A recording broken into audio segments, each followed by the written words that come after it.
estarem aqui mais uma vez. Nós iniciamos o Alma Premium President, que é uma plataforma do Alma Premium. Iniciamos com o presidente. Eu consigo diminuir o som, por favor? Obrigado. É uma plataforma do Alma Premium. Nós iniciamos aqui no President, o Alma Premium President, com o presidente Michel Temer, depois o prefeito, ainda prefeito e não candidato, prefeito Bruno Covas, o Pedro Batista, diretor-geral da Prevenceira, o nosso sócio Alma Premium do Rio de Janeiro, juiz da Lava Jato, Marcelo Bretas. Na semana passada, Fábio Van Garten, secretário executivo do Ministério das Comunicações, e hoje nós vamos receber com muito carinho, até para manter o espírito democrático do Alma Premium, o candidato à prefeitura, candidato a prefeito da cidade de São Paulo, Celso Russomano. Quero dizer da minha alegria, da repercussão nacional e internacional do Alma Premium, do Alma Premium President, que está, sem dúvida alguma, reverberando no Brasil e em muitas mídias internacionais como um conteúdo que traz o empenho de nos ajudar a tomar decisões, já que ainda mesmo num avanço, não é, das pesquisas, da ciência em relação à vacina, em relação a condutas e a protocolos, mas ainda, Jacó, a única certeza que tenho é que eu estou repleto de dúvidas. Quero fazer uma menção especial a você, Jacó Pinheiro Goldberg. Contar uma história muito rápida. O ano era 1983, na rua Itápolis, onde você tinha o seu consultório, onde você estava lá na rua Itápolis. Eu fui procurá-lo estudante de engenharia na FEI, engenharia metalúrgica, e eu já estava, em 79, eu entrei no rádio esportivo, no show de rádio da Jovem Pan, e eu ainda estava coberto de dúvidas sobre a minha própria existência e também a minha própria carreira profissional. Eu tinha um primo que tinha um cursinho ao lado da sua clínica, e ele, vendo a minha angústia, me disse: você vai conversar com uma pessoa? Eu falei: mas eu não tenho dinheiro para pagar Jacó Pinheiro Goldberg. Ele disse: vamos até lá. E nós saímos da sala. Eu e o Celso nos conhecemos há 40 anos, quando eu ainda carregava os fios da câmera do circuito Night and Day. E aí eu fui à clínica do Jacó, que me recebeu. Ele disse: olha, hoje eu tenho aqui um grupo de pacientes e eu vou fazer uma consulta em grupo. Se você quiser participar, eu o convido a participar. Eu falei: mas doutor Jacó, eu não reúno condições financeiras de pagar a sua consulta. Ele disse: diante da tua humildade e diante da minha dignidade como médico, eu quero convidá-lo e fico muito feliz. E você me convidou, eu participei de um grupo, e logo após você perdeu uma hora comigo, que foi absolutamente fundamental e importante para que eu pudesse mudar a minha vida e transformar a minha vida. Eu confesso que não sabia que você estaria entre nós, mas quando me disse o Elcinho que você estaria, eu realmente queria agradecer a você como uma figura pública brasileira, como uma figura extraordinária que conseguiu me transformar numa pessoa melhor, conseguir criar caminhos em que eu pudesse, através do conhecimento, da cultura e também da minha própria vontade de poder querer ser alguém na vida, salsicha ou algo parecido, não é? Agradecer do fundo do meu coração. A engenharia, a economia, o jornalismo e o pós em filosofia foram fundamentais, porque eu passei pelas suas mãos e pela sua sábia cabeça de mestre. Uma salva de palmas, por favor, em homenagem ao meu pai, essa história essa história da Copa. Eu fico muito feliz em compartilhar com todos, porque hoje, por favor, hoje eu comando 900 vidas. Muito obrigado.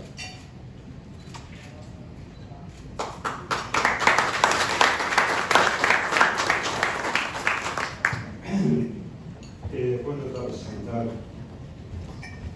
ele veio até mim e disse, depois eu acho que ele repetiu, que ele tinha muitas dúvidas, poucas certezas. Eu compartilho com ele a mesma posição filosófica. Eu tenho todas as dúvidas do mundo e só tenho uma certeza. Mas esta, e em relação a esta, não tenho nenhuma dúvida. Que os nossos caminhos são pautados por Deus. Nada indicava, em termos práticos, que hoje eu estaria aqui. Foi uma série de coincidências, motivado pelo Elcinho Mouco, um querido amigo, depois pelo meu filho, o Flávio, que me conduziram até aqui. E é claro que eu não sabia que ia receber uma homenagem exageradíssima do meu querido amigo. E eu divido com vocês a ideia de que é exatamente essa noção, que aliás tem um provérbio árabe que sintetiza de uma maneira magistral. E eu tenho a impressão que numa conversa, muitos anos atrás, não sei se o Celso se lembra, eu me referi a ela. Quando eu disse, e me referi a esse provérbio, que diz assim: nós temos a pretensão de pautar, definir nossos caminhos, mas nós não somos a mão que lança a flecha, nós somos a flecha que foi lançada. E eu tenho a impressão que a flecha foi lançada em todos os aspectos nessa comunhão extraordinária que é a campanha do Celso Russomano. Você me desculpe, mas eu vou acrescentar a tudo que eu disse aquele dia para você, pedindo para você o seu voto por Celso. São Paulo precisa eleger o Celso prefeito. O Brasil precisa do Celso. Muito obrigado a vocês. Muito obrigado a vocês. São coisas importantes da vida que a gente precisa compartilhar com aqueles que convivem conosco no dia a dia. Quero agradecer também, em especial, a El Bortoleto Ferrari, a High Skill, a Itz Informóvel, a Sensat, a Casa Conectada, a Impacto, o Grupo Impacto, a Prex, a Nelson Williams Group, a Vanto, Carbon, Gran Brasil, Beach Club Artefato, Beach Country Artefato, Pernod Ricard e Lifetime, que são os nossos patrocinadores. Hoje nós somamos 813 sócios, 538 empresas participantes, 29 são os nossos patrocinadores e 9 são os consulados que participam, Juliana Agostini, do nosso Alma Prêmio. Alma Prêmio São Paulo, Alma Prêmio Campinas, Alma Prêmio São José do Rio Preto, Alma Prêmio Recife, Alma Prêmio Rio de Janeiro, Alma Prêmio Miami, Alma Prêmio Lisboa. Em pouco mais, Celso Russomano, de 2 anos, nós tivemos um crescimento expressivo e meteórico. Por quê? Porque nós temos matéria-prima, nós temos empreendedores, nós temos gente de bem, Jacó, e figuras que querem, sem dúvida alguma, transformar esse país, criar nesse país um movimento próspero que possa, através das nossas atitudes, levar àqueles que são geradores de oportunidades, geradores de emprego, pagadores de impostos, um Brasil mais solidário, um Brasil melhor, um Brasil absolutamente voltado para atender aqueles que mais necessitam. A pandemia nos mostrou, meus craques Alma Prêmio, que nós temos a capacidade de agregar através da solidariedade. A Alma Prêmio participou de 6 campanhas atendendo 6.000 famílias, atendendo todas as delegacias inicialmente com o Dr. Youssef, secretário da Polícia Civil do Estado de São Paulo, nos pediu um auxílio para arrumarmos álcool gel. Caio Siracusa, que aqui está, Sérgio Laganá e outros sócios, Leonardo Flores, enfim, arrumaram 1,2 toneladas de álcool gel e 6.000 máscaras que Denis Fugman nos arrumou para que a gente pudesse iniciar o trabalho com as delegacias de polícia, para que as delegacias de polícia pudessem iniciar o seu trabalho, Sadala, para atender a população. A Cracolândia, Walter Sais, você que vem de uma origem humilde, a sua história, a sua biografia, que é pautada no trabalho, na conduta da senhora, sua mãe, uma lutadora, uma vencedora, uma guerreira que transformou você numa personalidade brasileira, você sabe. Quando mandamos comida para a Cracolândia, Celso Russomano, você que está fazendo campanha para a Cracolândia, nós mandamos 35.000 hot dogs, 35.000 litros de leite, 35.000 copos de água. Jordano, sempre 35.000 para atender aqueles necessitados que são consumidos pelas drogas e são absolutamente desassistidos nesse momento. Então é fundamental que nós criemos um espírito sério, que as urnas sejam a resposta àqueles que tentaram mascarar uma conduta, mascarar um sentimento, e as máscaras cairão porque as urnas são soberanas. Eu quero pedir a vocês que analisem as propostas de todos os candidatos, não só de Celso Russomano, mas que possam, sem dúvida alguma, exercer o seu poder democrático de ir às urnas e poder fazer mudar esse país. Nós estivemos aqui, Plínio Noronha, falando ao juiz Marcelo Bretas, como gostaríamos de vê-lo no Supremo Tribunal Federal, como gostaríamos de ver a Lava Jato representada dentro do Supremo Tribunal Federal. Eu não reúno, como você, Walter Sais e outros advogados, Totti, condições acadêmicas para poder fazer uma avaliação da força-tarefa da Lava Jato. Mas agora, como cidadão de bem, como cidadão brasileiro, eu tenho certeza que essa elite política nefasta que está atrás das grades, isso se deve, Juliana, à Operação Lava Jato e a grandes anjos da guarda da população brasileira. Então, o candidato a vereador não pode ser indicado amiguinho. Não, vamos olhar quais são as propostas, vamos mudar a Câmara de São Paulo. São eles que vão apoiar as medidas do prefeito e vão nortear as nossas vidas aqui em São Paulo, que é responsável por 40% do PIB desse país. Vamos nos unir. Não criem nenhum movimento que possa tirar a gente, a nossa família, os nossos filhos e os nossos netos do nosso foco. Por favor, exerçam a função que é a mais simples do mundo: votar. Vamos homenagear hoje. Ontem eu fiz o programa na Band. Aliás, eu quero agradecer a audiência de todos aqui. Nós já somos primeiro lugar às terças-feiras no Olé SA e às quintas-feiras no Encontro de Craques. E ontem eu homenageei. Realmente, eu estou absolutamente emocionado, entende? Edson Arantes do Nascimento, uma salva de palmas para os 80 anos do Rei Pelé.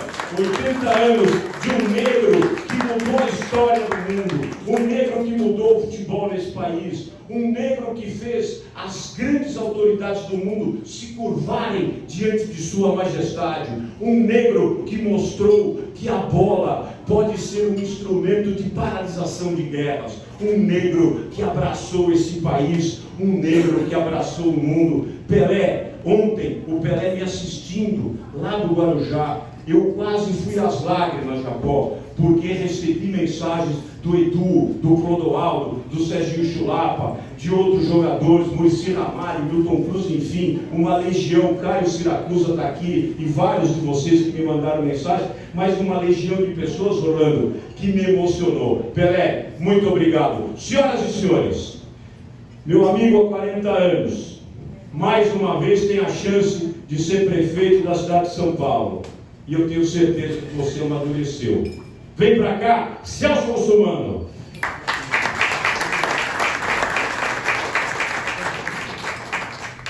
Celso Russomano, estamos todos aqui para ouvir as propostas do candidato. Eu vou dar uma pergunta por mesa para que a gente possa agilizar esse processo no final da sua explanação. E fique à vontade, presidente, meu presidente, é todo seu. Obrigado, Beto. Bom, Beto contou aqui, primeiro, já cumprimentei todos, mas boa tarde a todos de novo. Beto contou aqui bem pouquinho da nossa história. A gente começou junto lá atrás no circuito Night Valley, eu apresentando aquele Gazeta, e nós estamos juntos desde então. E o Jacó era um dos nossos entrevistados constantemente, né? A gente precisava achar o caminho, então o Jacó, nada melhor que achar o caminho e mais do que isso, criar fertilidade nele. Eu estou no meio de muitos amigos aqui, em nome do Orlando, nosso anfitrião, eu quero cumprimentar todo mundo, dizer que aqui eu tenho amigos de 40 anos, 30 e vários, que hoje eu tenho a oportunidade de conhecer pela primeira vez, mas é importante dizer que a minha candidatura é uma candidatura. Que a minha candidatura é uma candidatura com a intenção de fazer alguma coisa por essa cidade. E o Jacó, como médico, me conheceu lá atrás quando eu tinha perdido minha mulher por negligência médica no hospital. E foi aí que começou. Beto acompanhou isso de perto, conheci a Adriana. E foi aí que começou a minha vontade de fazer alguma coisa para ser diferente. Eu tinha um programa que muitos aqui se recordam, sou contemporâneo da Mauri Júnior e do Otávio Mesquita. Eles tinham um programa deles e eu tinha o circuito na dele. E achava que a vida era uma vida tranquila, que nada, é assim que a gente pensa, nada vai chegar na nossa família, né? Nada vai acontecer com a gente, vai acontecer com o nosso vizinho, alguém que a gente conhece, mas com a gente não. E um belo dia, indo, tinha trabalhado a noite inteira, gravando reportagens, minha mulher começou a passar mal, ela estava na casa da mãe dela, eu me dirigi para lá e o meu cunhado levou no hospital. Vou ser curto, porque é uma história muito longa. Ela foi atendida por uma médica equatoriana e outra boliviana que não estavam autorizadas a exercer medicina no país. E algumas horas ela tinha uma infecção grave e algumas horas ela foi a óbito. E aí eu parei para pensar que eu tinha que fazer alguma coisa para mudar a sociedade. E de um programa de variedades, que durou mais algum tempo, eu comecei a fazer a defesa dos direitos do consumidor. Só que na minha história tem um outro lado, que é o lado empresarial. Eu tenho minhas empresas, eu tenho meus negócios. Como todo brasileiro, alguns negócios vão bem, outros negócios não vão, mas a gente vai passando, né? Diz que o empresário, alguns negócios vão bem, como aquele que você tem que diversificar, porque se você tem um negócio só e ele não vai bem, com tantas crises econômicas que a gente passou e agora essa crise da pandemia, a gente tem dificuldades. Mas o interessante disso é que eu comecei a conhecer os dois lados da história. Uma como empresário e outra como defensor do consumidor que anda nos quatro cantos dessa cidade, anda pelo Brasil, fazendo reportagem nas ruas, vendo a necessidade das pessoas e a dificuldade que as pessoas têm, principalmente nas periferias de São Paulo. Isso me deu uma bagagem que ao longo dos anos foi se acrescentando. Mas eu sempre quis transformar essa visão do consumidor, dos serviços públicos, em uma ação contrária ao que nós vemos hoje. A administração é de cima para baixo, e você não sabe o que as pessoas precisam e acaba errando quando administra.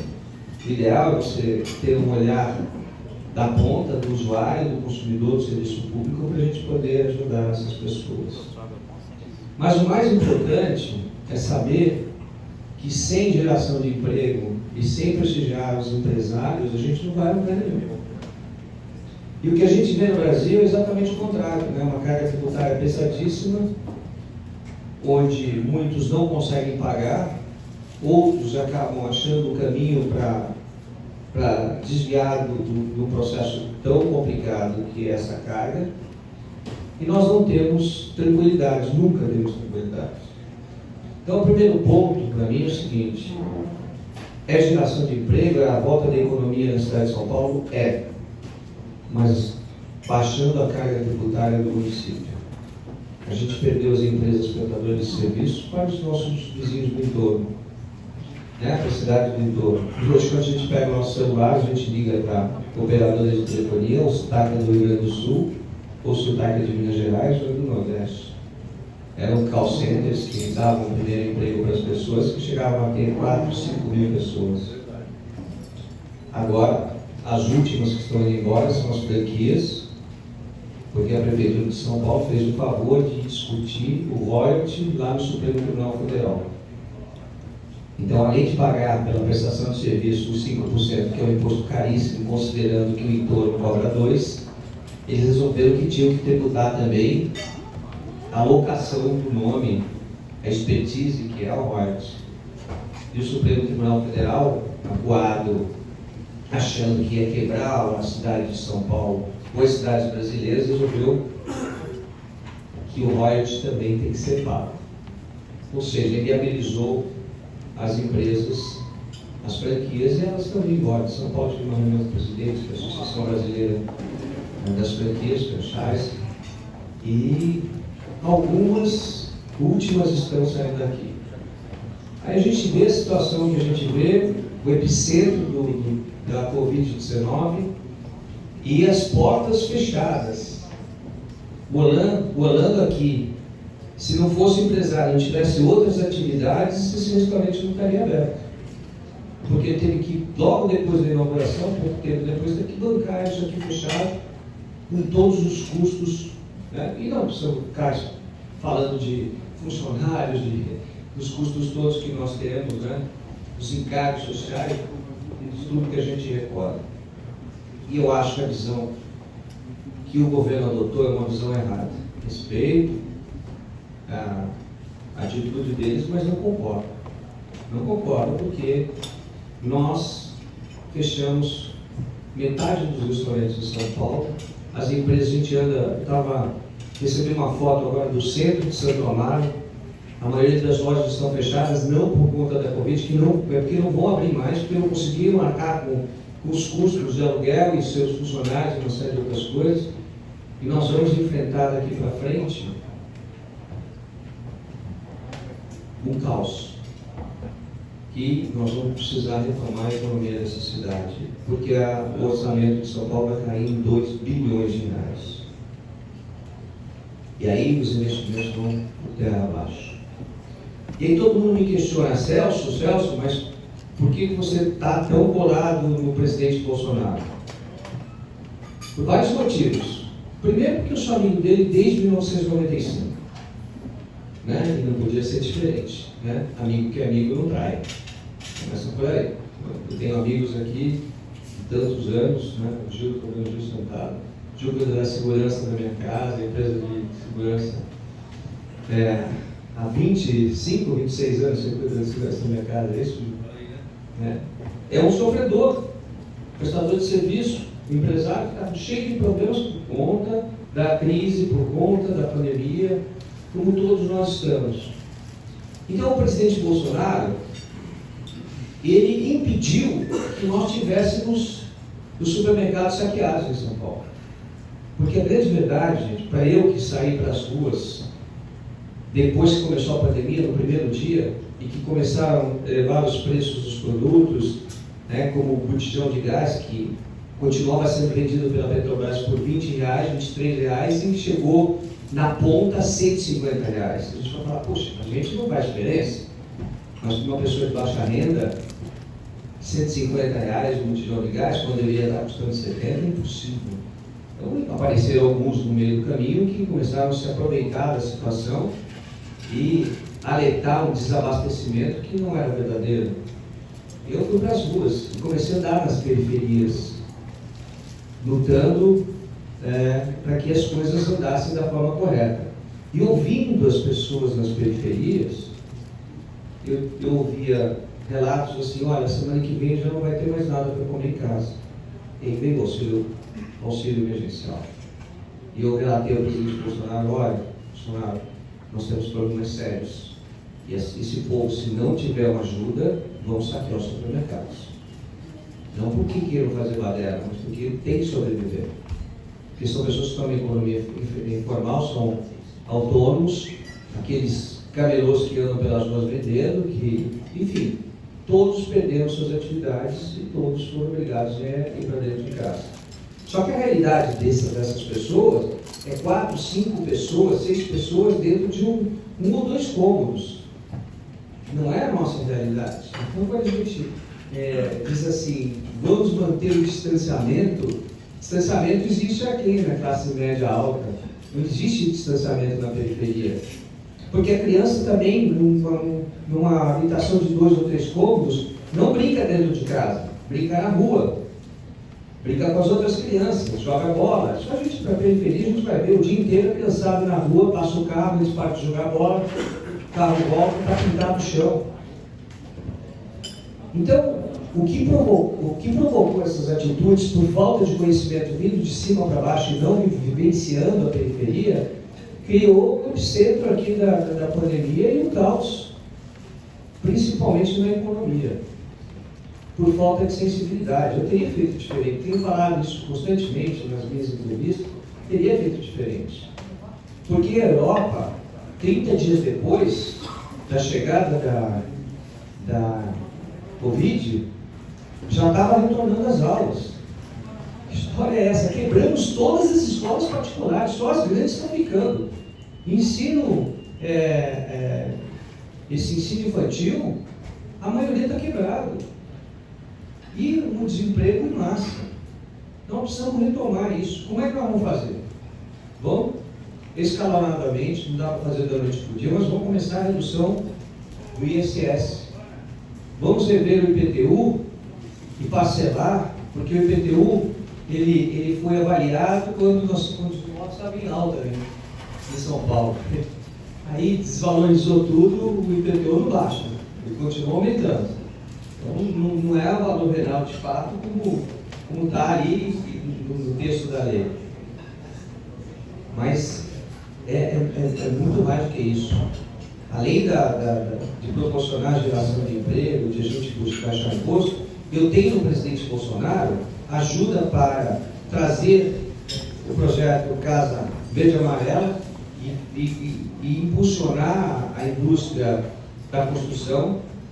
Eu tenho condição de trazer com ele recursos para a gente. Eu já tive com o ministro Ricardo Salles, ele esteve comigo essa semana, veio a São Paulo, para a gente discutir a questão do Rio Pinheiro, dos seus afluentes, porque lá é uma lagoa, não é um rio.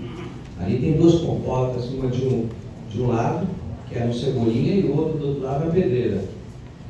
E que uma levanta de um lado, outra levanta do outro, mas só que a água está nível 4 de contaminação, já não dá para jogar na represa Guarapiranga. Se jogar lá, contamina tudo, e a água que nós bebemos. Então precisa resolver o problema. O resultado disso é quem mora nas imediações só tem pernilongo em casa. A gente vê que o poder público não é presente nem na vida nossa, muito menos na periferia. Lá esquece. Porque lá para eles a prioridade é saúde, segundo vem educação, terceiro é emprego, aí 4 é a segurança pública. Nós, como não precisamos de uma série de coisas que o Estado proporciona a gente, então nossa prioridade geralmente é segurança pública.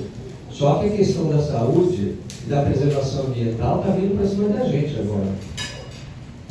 diga-se de passagem, zeladoria não existe, né? Existe nas duas principais. Se a gente andar pelas paralelas, a gente vai ver, a gente anda com o carro quicando como se fosse uma bola de ping-pong. Isso porque sequer a prefeitura fiscaliza os serviços públicos. Companhia de água, companhia de energia elétrica, companhia de telefonia, companhia de gás, cada um abre buraco nessa cidade do jeito que quer, fecha na altura que quer, com todo o desnível do mundo, e nós vamos pagar de novo para fazer recapeamento da cidade.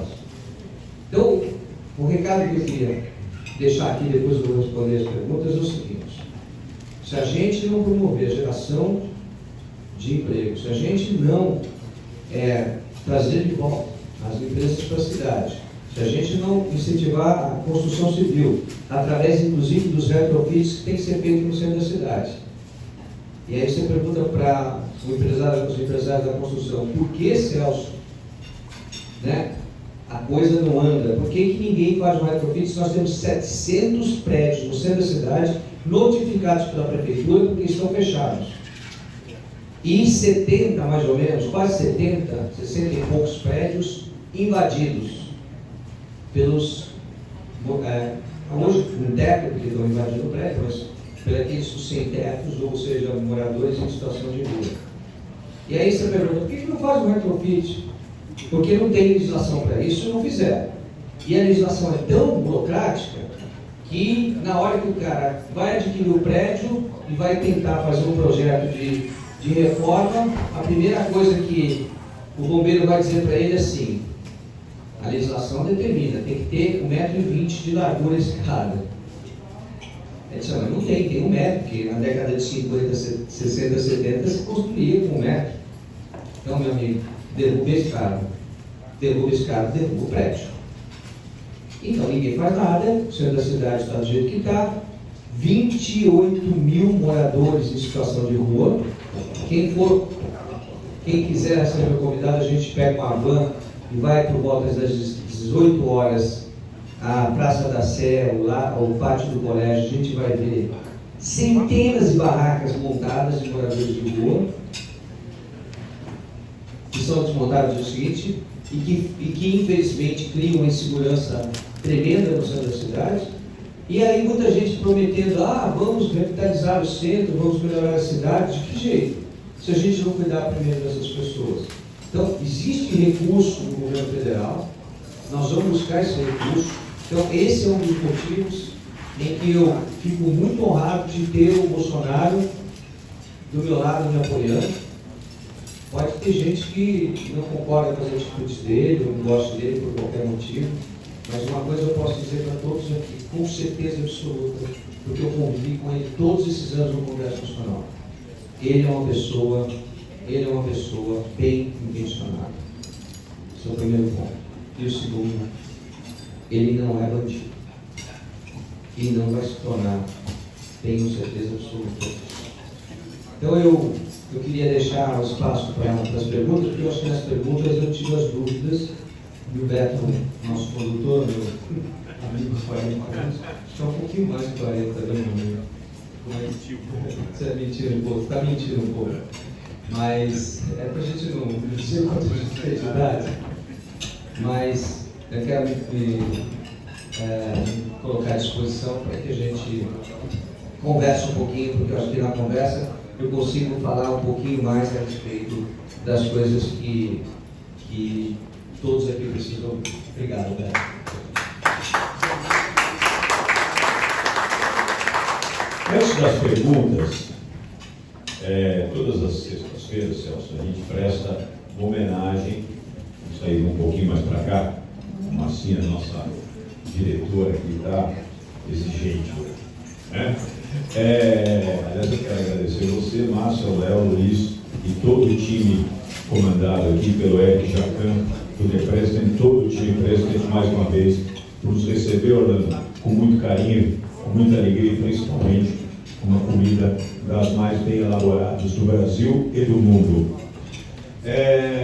A Juliana D'Agostini, pianista concertista do Brasil e do mundo, ela presta uma homenagem a todos os nossos homenageados. aos nossos convidados das sextas-feiras. E a Juliana preparou aqui uma homenagem especial a você, não é? O que teremos hoje, Ju? Vem para cá, por favor. Salve de palmas para a Juliana D'Agostini.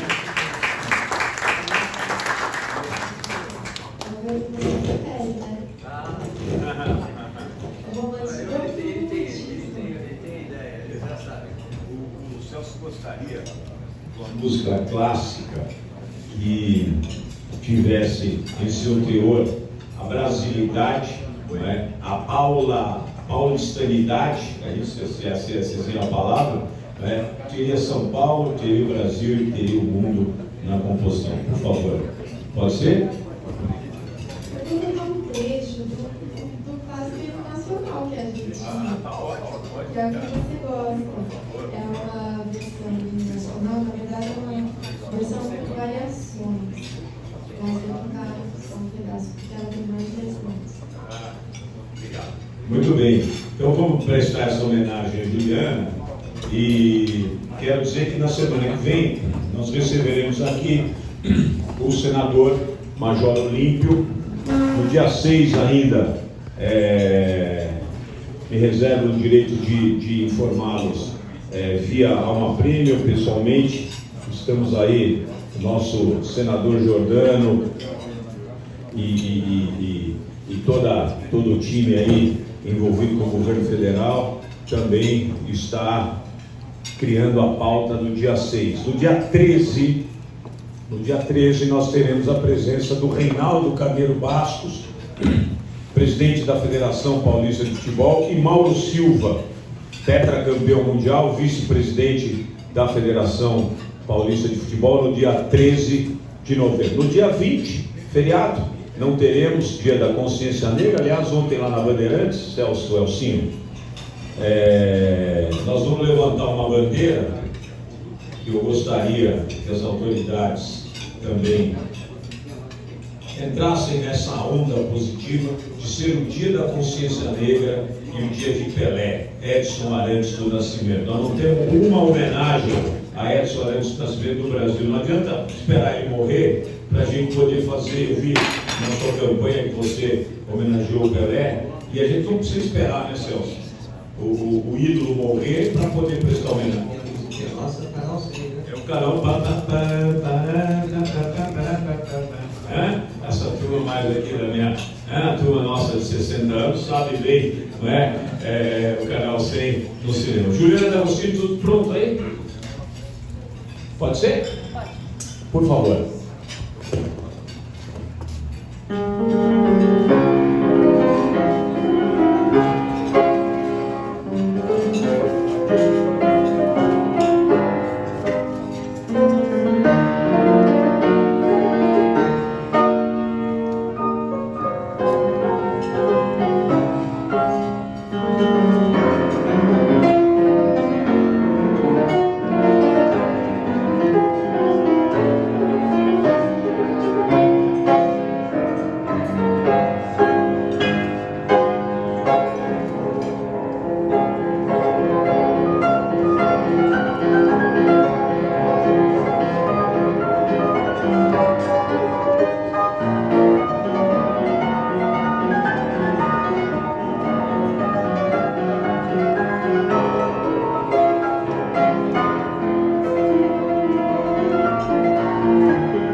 A leveza, não é? Vocês vão tocar aquela música. Precisa tirar. Precisa preparar. Mas eu queria dizer que é a leveza e a diversidade do hino nacional. Nós ouvimos o hino, Juliana, sentados, porque você, na nossa linguagem aqui, eu fiz um remix muito interessante, com leveza, com o seu talento, a sua magia. Agora, uma clássica aqui para o nosso candidato Celso Russomano, para os nossos convidados.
obrigado, Juliana.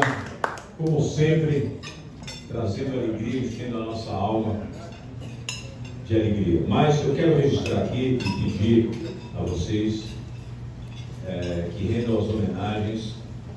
O nosso André Saraiva, que é sócio Uma Prêmio, amigo de todos, teve hoje uma perda muito importante, seu sogro Emerson. Então eu gostaria de pedir um silêncio para que a gente possa reverenciar o nosso André, que estaria conosco, não fosse essa trágica notícia, esse trágico acontecimento de hoje. Quero pedir a você, André, ao Emerson, que já está nos braços de Deus, que possa confortar a sua família. Receba aí, André, a nossa homenagem de todo o Grupo Uma Prêmio, de todo o nosso time. Você que é um dos homens mais bem festejados por todos nós. Muito bem, vamos abrir então, Márcia, as perguntas. Eu vou fazer uma por mesa, se vocês me permitem, para que a gente, o candidato me disse, olha, pode fazer quantas quiser, mas até para que a gente possa fazer uma avaliação e ele ter mais tempo para poder responder, eu queria começar comigo, se você me permite. Queria perguntar a você, candidato Sérgio Russomano, por que você acha que você vai ser o melhor prefeito da cidade de São Paulo? Eu até já discorri um pouquinho sobre isso, que é a sensibilidade do que acontece nas ruas da periferia. Eu acho que a gente precisa governar da periferia para o centro, porque senão nós vamos continuar nos trancando nas nossas casas, monitorando as nossas casas com equipamento para nos proteger e proteger as nossas famílias, andando de carros blindados, porque a gente não tem visão para o social. E aí eu vou contar um pouquinho da história de um jovem da periferia. O jovem da periferia, aos 14 anos de idade, ele já quer trabalhar para poder ajudar a família, para ter as coisas que são de desejo dele, que ele vê o tempo todo na televisão aberta e que ele não pode comprar. Para o jovem da periferia, um filme comercial de um brinquedo é alguma coisa impossível. Todos sabem aqui, já foram negócio de brinquedo de R$100 para cima. Então, essa criança é a criança que começa excluída sem que a gente perceba que a gente está fazendo isso na sociedade. Mas isso veio um pouco antes, porque aí os programas infantis vendem lá o Xambinho, o Danoninho, né, e uma série de outras coisas, só que quando chega no supermercado, são bandejas que as mães não têm condição de comprar. Comprariam unitariamente. Por isso que o tempo todo fico discutindo essa história. Vamos fazer com que as indústrias tenham um pouquinho mais sensibilidade social e tenham os produtos unitários, porque pelo menos a criança pode experimentar alguma coisa que não está no dia a dia de consumo dela. Mas aí aos 14 anos de idade, a lei permite o jovem aprendiz. Só que as burocracias estão tão grandes que poucas empresas têm condição de ter jovem aprendiz.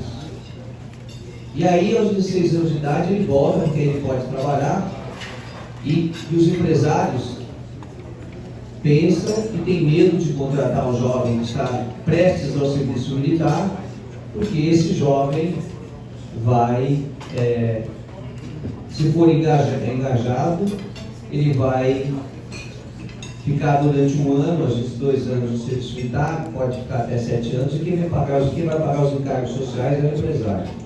Bom, então, volta quando você tiver saído do serviço militar. E aí a gente pede para ele que ele sente na frente de um computador, que ele tenha um texto em português que mostre que ele tem destreza no teclado.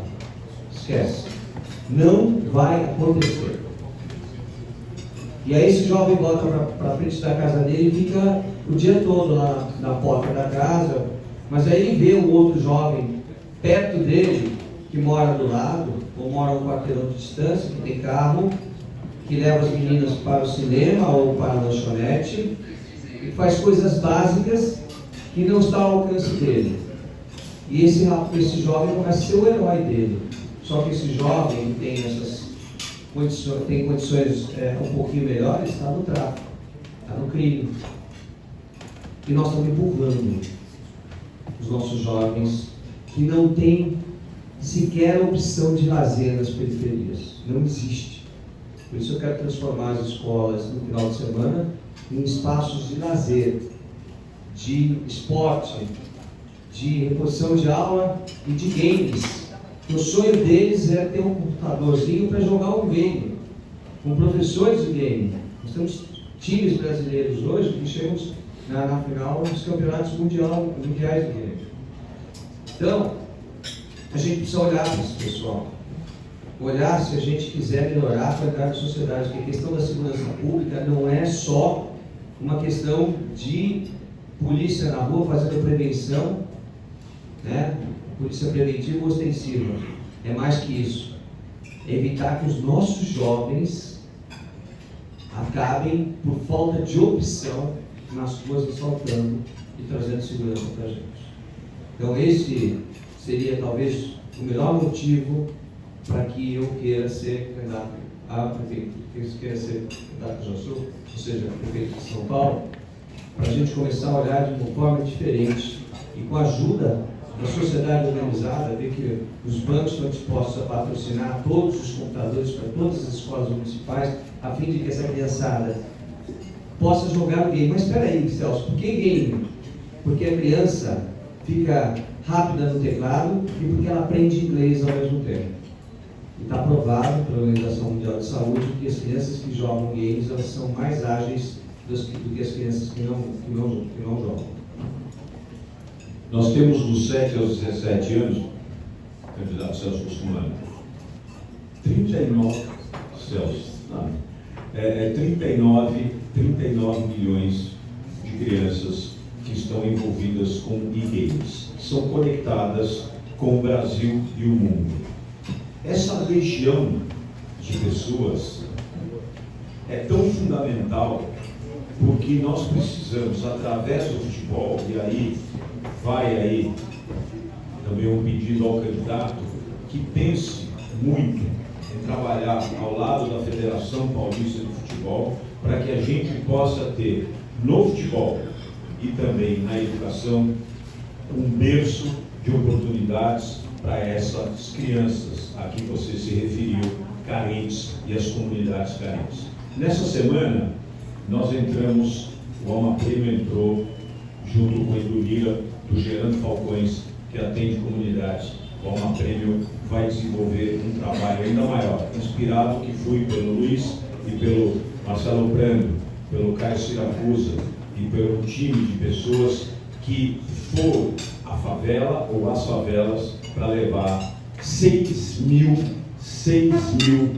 abraços, 6 mil beijos às famílias que receberam assistência do Alma Prêmio. Então nós vamos entrar com o Edu Lira e vamos criar, espero que uma grande geração de jovens através do esporte, através do futebol.